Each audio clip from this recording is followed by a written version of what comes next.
So that's my first podcast. Oh, great. Yeah. Great. It's your Yeah. first podcast. Okay. Glad to be here. Welcome to Cultivating Conscious Communities. I'm Anna of Soul, and I'm joined with Jeff Cleckley, author of I Walk Amongst Gods.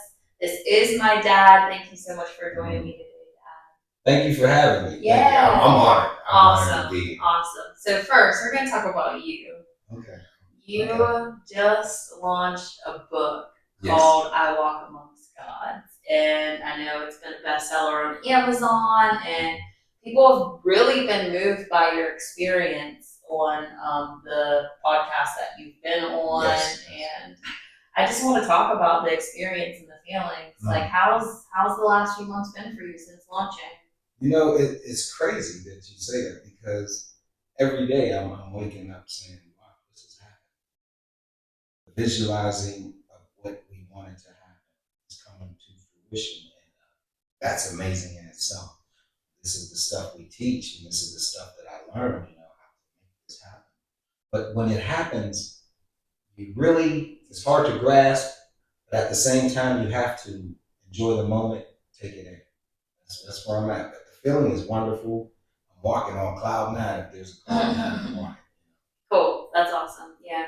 I feel like so many things too. Like I've just been like being back home, being in Pittsburgh, I'm like learning myself, learning the area in a different way, but it's like I'm still working towards the same things I was working towards whenever I was 18. Yeah. And it's pretty crazy. I know there's so many things in life we've been like after, and to just still be on the same path and see things happening because of that. Right. Inspiring. Right. Yeah. I can remember when I saw it coming into it. I remember he was still a teenager, path that you're on. I love it because your trajectory is off the charts. Yeah. As compared to mine, which is, yours is up there. I'm loving that. It brings me joy. Sometimes it feels love every single day because, like, I mean, I still feel like the same person every day. It's like, just what's the new thing on the agenda? What steps am I going to take to work towards that, better me? But then there's sometimes I make decisions and I feel like they're detours and perhaps not the right decision, but God always brings me back and helps me realize that, I'm still focused on the same thing, which ultimately I feel like the main goal is finding health for myself, but also finding health for helping people find a healthier version of themselves as well. That's definitely a part of the main goal, really. It's to help yourself, get yourself on that path where you don't need, where you become a teacher, and once you get on that path where you become a teacher, that's the goal. The goal is to help others. That's your legacy you'll leave here on earth, and in my experience from the book, I Walk Amongst Gods, it details how I died and the other side and was taught a lot of the secrets of life here on earth and sent back to teach people. That's the biggest goal that they told me. You're going to have a great life. You're going to walk a good life, a great life, and your walk's going to be easy. The biggest thing, though, was that I should teach people this and let them allow them to see that they can walk this path. Yeah. So I think especially, sorry. Go ahead. Just like your growth and the way you've come full circle. It's like you went on your, I say, everybody has to take their solo journey within. And it's like when you moved away, you took your solo journey within, found out who Rayana is. I know you're still learning, but you found out you got grasp on it, you came back, and you're just exploding. You're taking off like a rocket.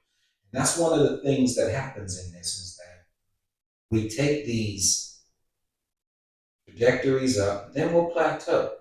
That's good. It's healthy for your soul. It's healthy for your spirit. It may feel like you're doing this, but you'll plateau, and then the next trajectory will be straight up again.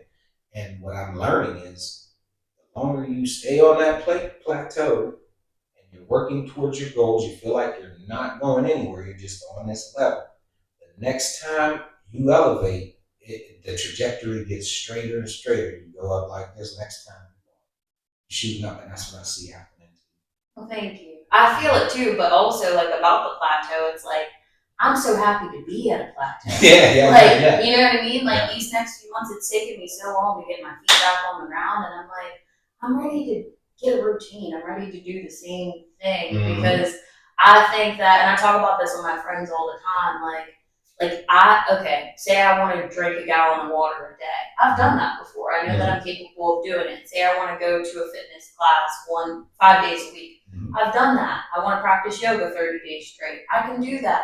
There's so many aspects of my life that I can do, but I haven't done everything that I want to do at the same time. But I know that I'm capable of doing all those things. So I'm ready to get into somewhat of a routine because I think that crafting that is going to be, like you said, where the trajectory comes from. But I'm falling in love with the progress and the process and taking the steps and just every moment, just enjoying being in every moment. Yeah. I understand that. Yes, definitely. There's also, I can honestly say for myself, I got to a place where I got complacent, with the happy life that I'm living. But I understand there's more.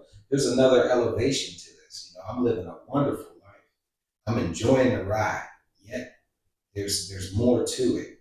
There's more that I have to do, and that's what keeps me going. That's what motivates me. So we talked a little bit earlier about like health, and I just started thinking about health can be a lot of different things to a lot of different people. A healthy mind, healthy body, healthy spirit. Right. But also, I think that where we are in society, defining what health looks like for Black men and women is still happening. There's no clear model of what that looks like. What are your thoughts on that? Well, what I've seen is, like for the food we eat and our health. I'll just speak on food and health. What I've come to understand is, even for myself, when I first came into the awakening, when I came back from my near-death experience, first thing that I did was I had to get a grasp on what I'm taking in. Because what I was told was that I have a mission, and that in order to accomplish this mission, I have to be alive. And the food, which they showed me, and which I was shown, that the food is what's killing us. And in our heritage, the African American heritage, we were given the scraps here in America. We were given the slave owner scraps and had to deal with it and make do with it. And I'm gonna tell you, these women, these African women, American women, they made do with it. They made it palatable. They made it to where we could eat it. Even though it wasn't good for our bodies, they made it to where we could eat it and that it was good tasting. And that heritage has lasted for over 450 years. My mother and her family, even on my father's side, they can cook. They can cook. My mother's side, you can tell they can cook because they were all big women. And that's what I always used to like to see, a big woman cooking my food, because I knew she knew how to cook, right? And so this is the heritage we have, and we have to break that stereotype, that soul food. And I understand it. It is our heritage, but it was a heritage that was forced upon us. It was thrust upon us. We ate, our ancestors ate much better and healthier back on the shores of Africa. And so what we must do is change the stigma of what our heritage is and the stigma of soul food. And what I understand, what I've come to understand, the real soul food is the stuff that comes from nature, because it nourishes your body and your soul. So that's where I'm at with it. I eat soul food. It's just a different kind that really touches your soul. That definitely makes sense. And I think that there are, when you start to make healthier decisions, people, they want to put you into like a certain category or like think that you're being a certain type of way. There's like a stigma that being healthy is like a white way of being, just because you decide not to eat things that your ancestors did just because you decide to step away. There's a certain stigma around that, and I think that there's some work that can be done. And I think that there are people who are kind of like becoming aware of healthier options. Dr. Sebi definitely did a lot of work with our community and like really opening a lot of people's eyes on the good and the bad things to take in. And yeah, I think that there's a lot to be said for that. So that's taken care of. I'm sorry. No, I was just saying that our the advertising and the media, they don't help with our nutrition. You know? Mm-hmm. They just want us to consume. It doesn't matter what it is. They just want us to consume. And that's where, you know, you don't really see, you know, oranges and potatoes being advertised as much as you see Pepsi and Coke and all that stuff. You know, things like that. So the fruits and vegetables are where it's at. There's a campaign to keep you from eating healthy. You know, it's cheaper to eat the food that's not good for you. So there's also that. You know, we have a lot of things, and what we so they said. Yeah, well, it's also we all. I can't say we all, but soil is plentiful. Yeah, soil is plentiful. In all reality, it's cheaper to grow your own food. In all reality, so what the mainstream will do to us and tell us, you know, this 99-cent hamburger will fill you up, and you won't have to do nothing because it's fast food. You don't have to go out and grow the crops. I also want to mention for people who don't know, a lot of farmers markets take food stamps, and I work for a nonprofit. Mm-hmm. We worked with small local farmers, and we took their produce into underserved communities, and we had a program called Fresh Bucks, where when you spent your EBT card, they would slash your total in half. Wow. So you spend $40 on our fruits and vegetables that we got from our local farmers.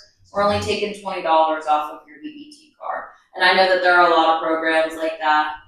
There's a co-op, I think, in Pittsburgh, but just look into your local resources. Eating healthy is probably a lot more accessible than you think it is. Yeah. And even if they don't have a 50% off program, they probably do take your food stamps. And what I've come to understand is eating healthy it's longevity. It keeps you. It helps you to live longer. You know? That's what I've come to understand. And if you eat healthy, you'll live longer. You'll have a much more happier life if you're eating healthy because you won't be plagued with all of the diseases that come with eating the food that is not deemed, what I deem not good for the body. Right. Yeah. So mind, body, spirit. Mm-hmm. We talked about the body. I want to take a minute to talk about how all those three things are connected. I have a way of how I would say it. Yeah, I want to hear your thoughts because I haven't really put it all together. I've always kept them separate and knew they needed to work in harmony. But you well, I think that when you said that, like we have like a spirit, like we already have our spirit. I think that I feel the same way. The spirit, the way that I see it, the spirit that lives in all of us is the thing that connects each and every one of us, and it's the spirit that's in us is essentially God. Yeah. The God in me, the God in you, the God in every living being. Exactly. That's the spirit. Exactly. I think that the spirit is supposed to flow freely, but I don't like commitment.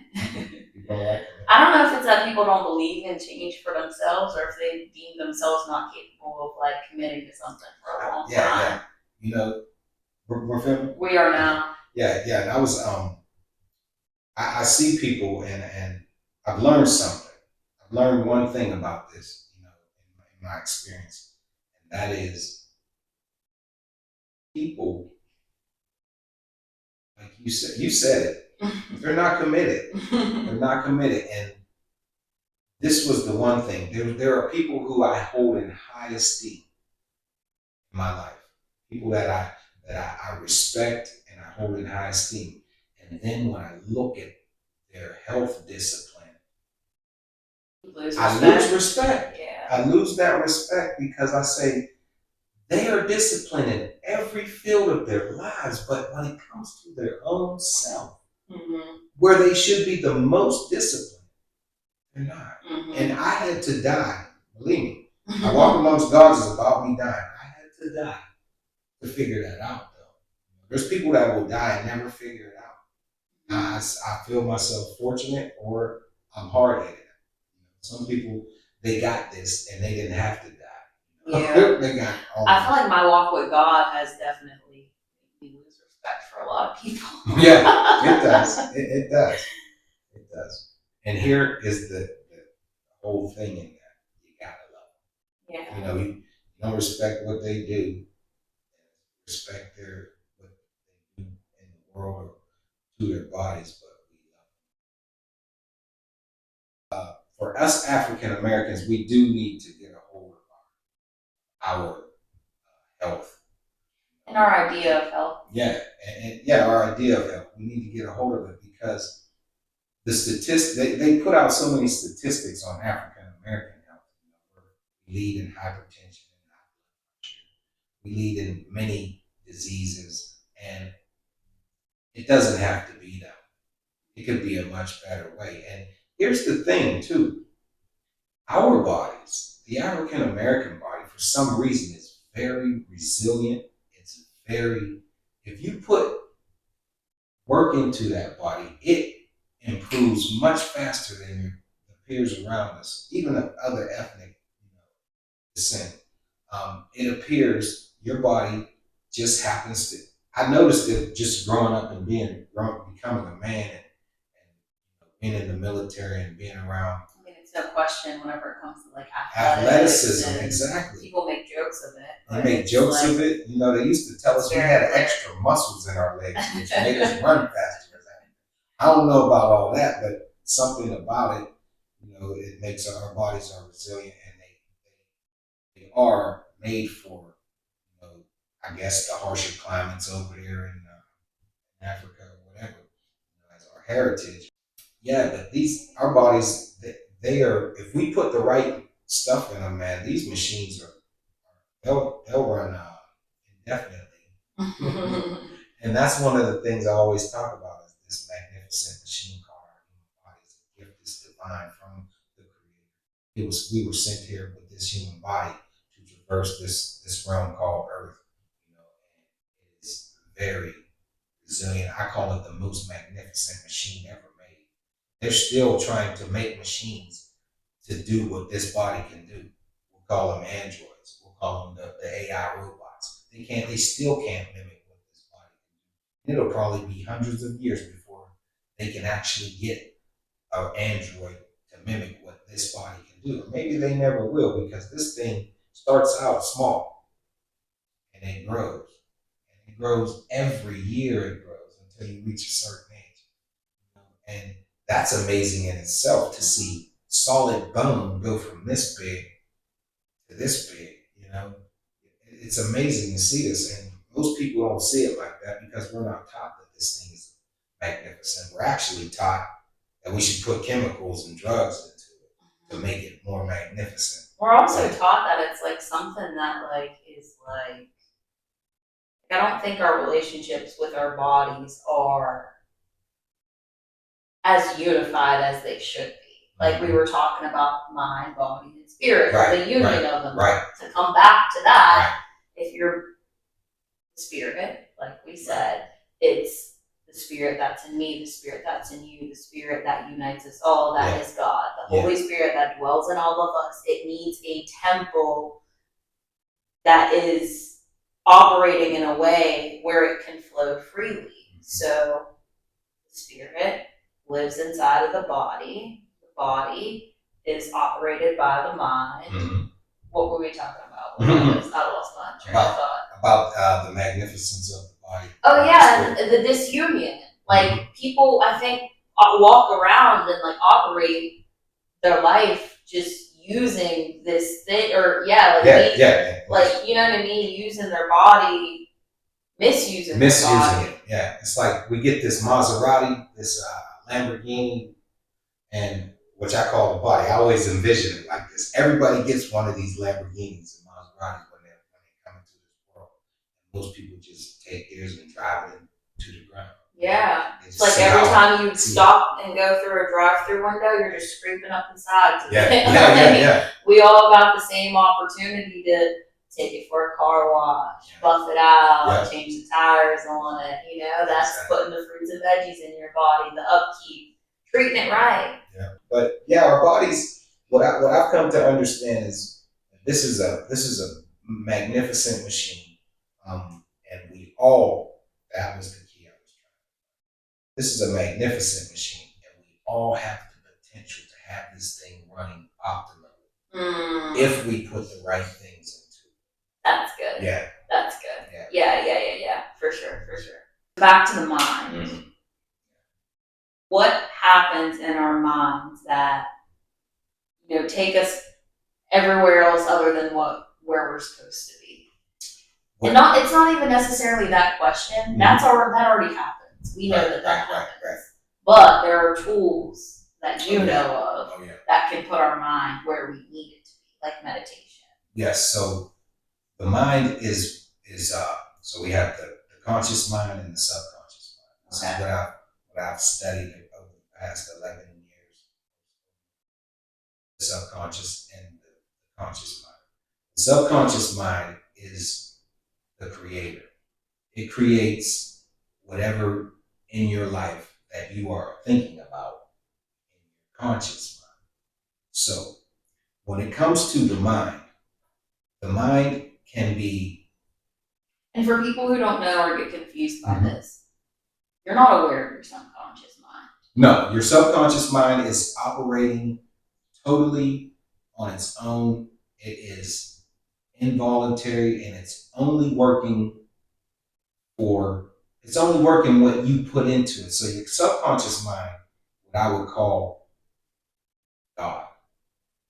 Like the silent observer. The silent observer, the spirit. It brings you whatever you want into your life. Yet the subconscious mind cannot be easily taken over or told what to do. It only comes from what your conscious mind is thinking. So, if your subconscious mind, if your mind is only thinking negative things, then that's what your subconscious mind is going to manifest into your life.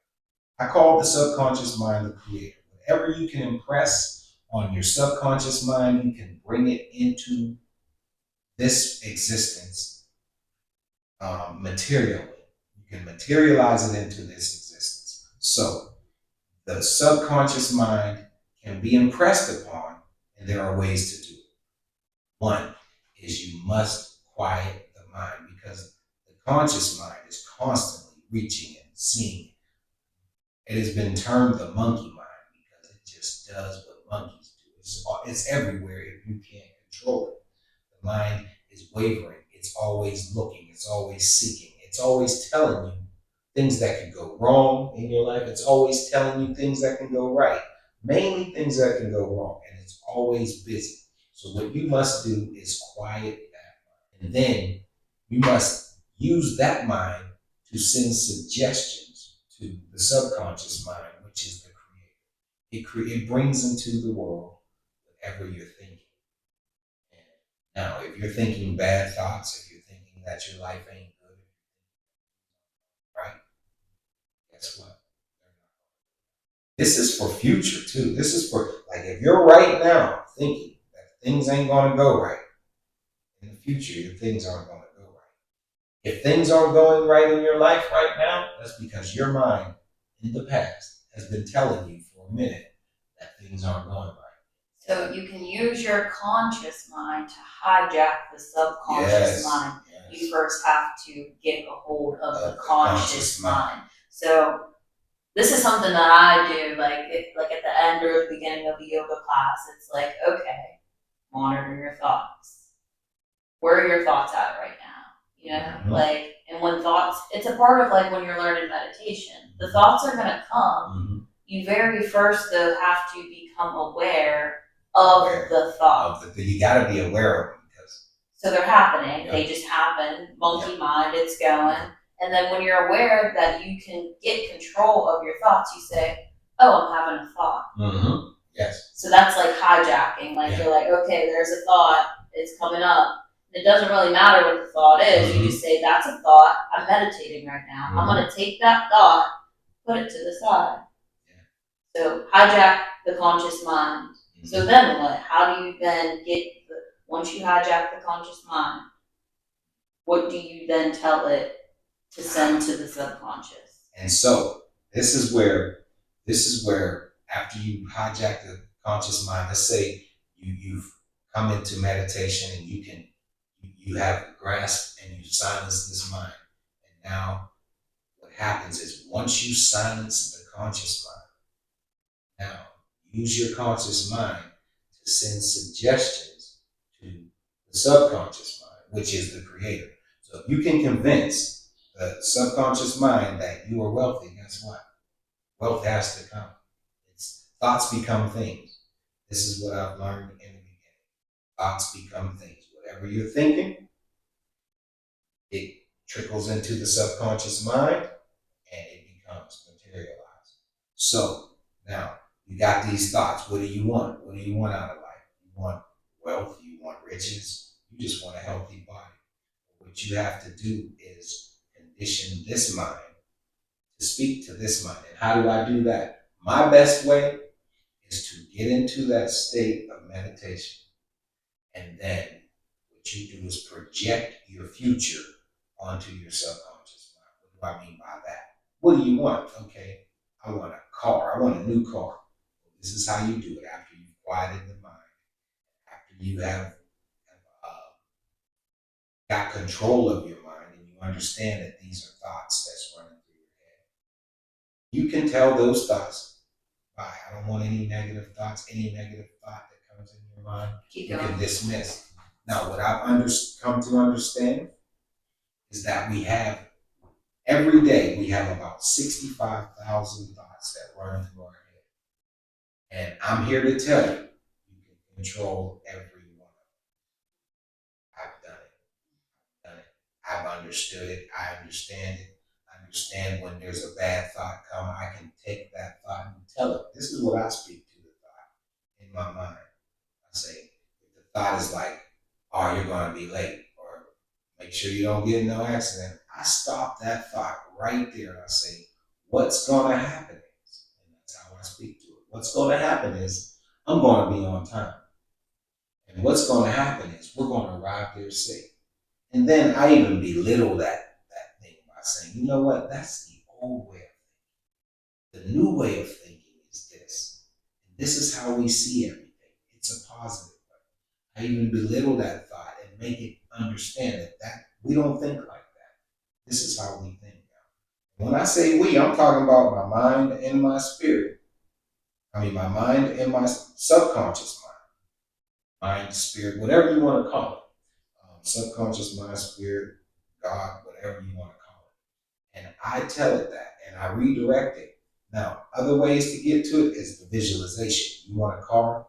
So once you quieted the mind, you go into meditation and you visualize yourself driving that car you want. You see yourself sitting in the driver's seat. See yourself, what does it smell like in your mind?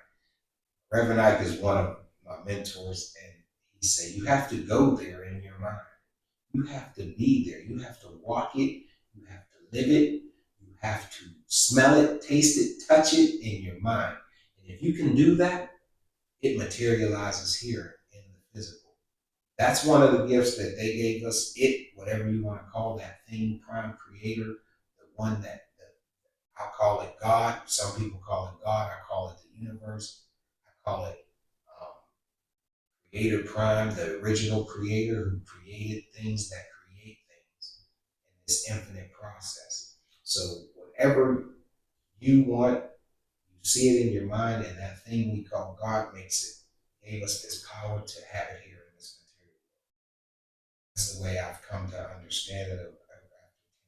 You ask me if I'm wealthy, yes, I'm wealthy. And because I understand what wealth is. Wealth isn't riches. People get them mixed up. Wealth is not riches. Wealth means that you can get anything you want at any time in this world. Riches mean you have a lot of cash. That's what it means. And cash can't get you anything. It can get you, it can buy you a lot. wealth can get you anything. That's a beautiful thing because I have a wealth of love that no money can touch. It's a different wealth. It's a different wealth. If I want to eat, I eat. Car, I get a car. I want a house, I get a house. That's what riches is. That other stuff. Riches is fleeting. Riches are fleeting. You lose riches. Wealth, you'll have that. Understand what wealth is. Yeah, that's pretty awesome.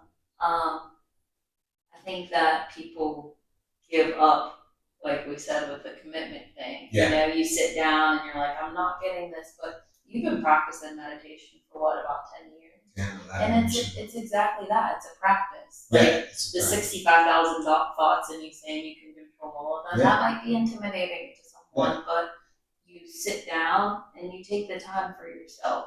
Maybe it's not every day. Maybe it's once a week if you're just starting to practice. But if you're not taking the time to get away from allowing your mind to control you, you're never gonna get to that place that we're all trying to get.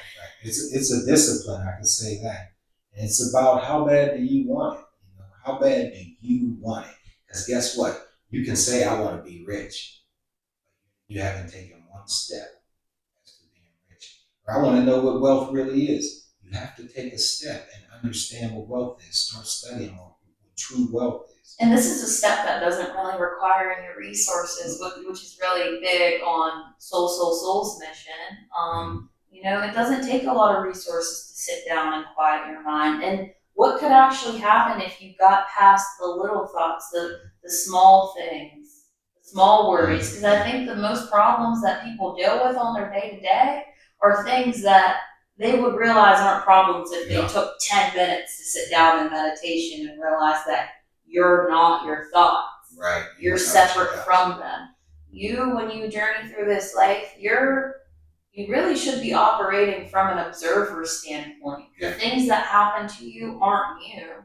You're the experiencer of the things that are happening. Exactly. That's much different. Yeah. It's much different. Once you become the observer and you understand, you can see your thoughts and you can run circles around your thoughts when they come into your mind. Once you become the observer, then that's when you open up this manifesting and the observing. I'm gonna tell you this: it takes time. This didn't come overnight for me. Like we're talking 10 years ago, 11 years ago, I had a near-death experience. I was shown many things. I was shown how to come back here and live a prosperous, happy life. It didn't happen that day. As a matter of fact, after the near-death experience, I had more questions than answers after the near-death experience. Yet there was things that were embedded inside of my mind and in my spirit that came out once I came back, like intuition, ability to what are all the things I always say them, you know, clairvoyance, audiovoyance, things, seeing spirits, seeing things. Those things they put on me when I came back. It was something about being next to God. You can't get that close to God and not come back changed. I can say that, and I came back changed as far as my mission and these psychic abilities that came over me. And what I would say about those things are we all have them. Mine were just awakened because of that experience. They were heightened because of that experience. And undeniable. Like I think sometimes people try to trick them like their way out of you know, thinking that you have certain powers that aren't talked about or you know, the ability. And that was one of the things that they came back. I always say they because there was 3 entities. I stood in my near-death experience and I had my life. All this knowledge in my head. There were 3 main entities. I always say what they taught me because they taught me a lot of things while I was there. And what they taught me was that we all have this. We all have it, and when you go back, you tell them we all have this. It's just we have been taken on a path to where our minds are we're using I should say distracted. We're so distracted by the things these things that are already here when we get here, and then the life that we have to live, the distractions of the everyday, they take us from our true nature, and we think that we need to work hard and hustle, and yeah, that's all good. Yet it was placed here for us to manifest with our mind. One of my biggest missions is to show that I manifested all of this with my mind. I did very little work. And that's what I'm here to teach you. You can manifest health with your mind. You don't have to go see the doctor and he puts you on some poison to kill a disease. You can manifest wealth with your mind. You can manifest, if you want a job, if you want to work for somebody, you can manifest that with your mind. If you want to work for yourself, you can do it all with your mind. And that is by you have to get into a discipline. It took me a long time. There was times when I thought, this ain't, I was told that I need to put these positive things in my mind, but everything around me was not positive. I didn't have a job. I couldn't work. I couldn't eat, could barely walk. My short-term disability, that's exactly what it was, short-term, because it ran out. I didn't have any money coming. And I was developing these gifts and I was learning this stuff. And all of a sudden I started manifesting money out of the blue. I started manifesting my bills being paid out of the blue, And then I realized I understand what divine providence is. That's what manifesting is. Divine providence. When the divine provides you with everything you need or want, that's what manifesting is. So I come to understand what that is. And I had to lean on it because I had no other choice. I didn't have any other choice. So what I did was I leaned on that. I started seeing the little things become big things, and the big things become bigger things. And I'm like, this really works. It works. It works better than anything that I've used in all my 40 years. So I was in my 40s at that time. This works better than anything I've ever used in all of my life. And like you said, little to no resources. That's what hooked me from the beginning. I can do this because I don't have any money. I don't have any money. It no longer becomes like an excuse as to why we're not living holistically healthy, well balanced, elevated lives for people that look like you and me. Right. We can really change the narrative when people know these things that you're speaking, when they have the tools and the resources that aren't already here. Right. This is all it takes. Yes. This is all it takes. We don't need anything else. We already have it. And one of the reasons why the publisher signed this deal with me, he said, I'm going to put it in lay terms. Jeff, ain't no African American, ain't no brothers out here spitting this like you are. Ain't no brothers out here really spitting. You don't hear this much. And I've seen a few come onto the world stage, and I give them much props. And the one I'm thinking of right now, his name eludes me. Probably a good thing. Yeah. And I've seen him come onto the world stage, and there's only been few and far between. Reverend Knight, one of my dudes, I studied him. The crazy thing is, I came into this in 2013. Reverend Knight had passed in 2009, and his teachings, I started studying him. I was like, this is what they was teaching me over there. This is what they were teaching me in my near-death experience. So I just started following his teachings. He's one of the few African Americans who's preached this, and there's a few more, but my publisher, that's what I'm saying. The reason my publisher, he's like, man, I love your story, and you don't hear many people talk about this near-death experience of your ethnicity. Not many Black people come back and talk about having a near-death experience, and it's crazy because of our heritage. Because my father had a near-death experience when he was 6, and he was told, you don't need to be talking about things that you don't understand like that. He was silenced until my book. I put his near-death experience in there, and it tells the story of how his parents didn't, he wasn't allowed to talk about it, so he suppressed it for years, and so that's part of our African American heritage as well, is that we don't speak on these things. I don't know what we call it nowadays because we've been we've been given the Christianity, so, and like my father's parents, they were staunch Christians. My father's grandfather was a preacher. He started one of the oldest churches. So that's what they were taught. They were taught that religion. And so when we start talking about these things, their death experience, they don't want to hear about that. And so my father had to suppress his. And that's been a way in the African American community, that way has been to not speak of these things that happened to us. And you know what? When I came out with this book and we got a few 100,000 views, many African American people come and told me, I had an experience like that. I just didn't never tell nobody. But I feel like I can talk to you because you stepped out of the darkness and started speaking about this, and you got dark skin like me.